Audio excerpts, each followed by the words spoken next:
Hello மக்களே, welcome to my channel. இன்றைக்கி நம்ம சேனலில் என்ன பார்க்க போகிறோம் அப்படின்னா, வர புதன்கிழமை ஏப்ரல் 1 பங்குனி உத்திரம். பங்குனி உத்திரம்னா என்ன, இந்த நாளை நம்ம ஏன் கொண்டாடுறோம், இந்த நாளில் நம்ம என்ன பண்ணணும் அப்படின்றத பற்றி இந்த வீடியோவில் பார்க்கலாம் வாங்க. பங்குனி உத்திரம் அப்படின்னா என்னென்னா, அதாவது மாதங்களில் 12வது மாதமான பங்குனி மாதத்தில் வரக்கூடிய பௌர்ணமி திதியும் நட்சத்திரங்களில் 12வது நட்சத்திரமான உத்தரம் நட்சத்திரமும் ஒன்றா வரக்கூடிய நாளை தான் பங்குனி உத்திரம் அப்படின்னு சொல்கிறாங்க. இந்த நாளில் நாம் தெய்வங்களை வணங்குறது மூலமாக நிறைய பலன்களை பெற முடியும்.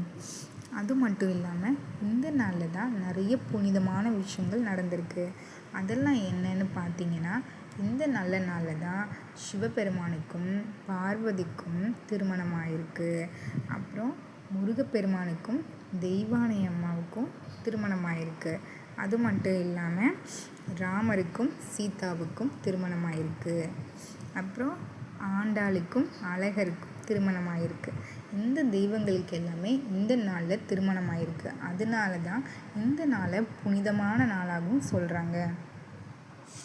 திருமணம் ஆகாதவங்க, அதாவது திருமண தடை இருக்கிறவங்களும் இந்த நாளில் விரதம் இருந்து கடவுளை வணங்குவது மூலமாக அவங்களுக்கு திருமண தடை நீங்கி திருமணமாகும்னு சொல்கிறாங்க.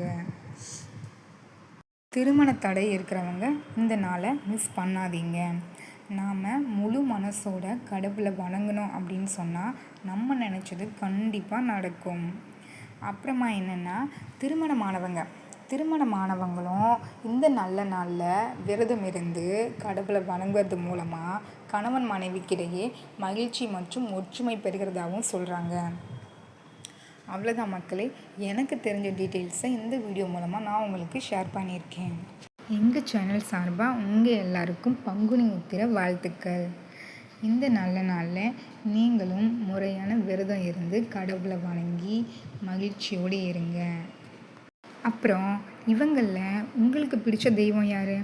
சிவன் பார்வதியா, முருகர் தெய்வானையா, சீதாராமரா, ஆண்டாள் அழகரா, யார் உங்களுக்கு பிடிச்சவங்கன்னு கமெண்டில் சொல்லுங்கள். எனக்கு பிடிச்சது யாருன்னு கேட்குறீங்களா? என்னோடய ஃபேவரட் சிவன் பார்வதி. ஏன்னா சிவனில் பாதி சக்தி, சக்தியில் பாதி சிவன். எனக்கு இவங்க தான் ரொம்ப ஃபேவரட்.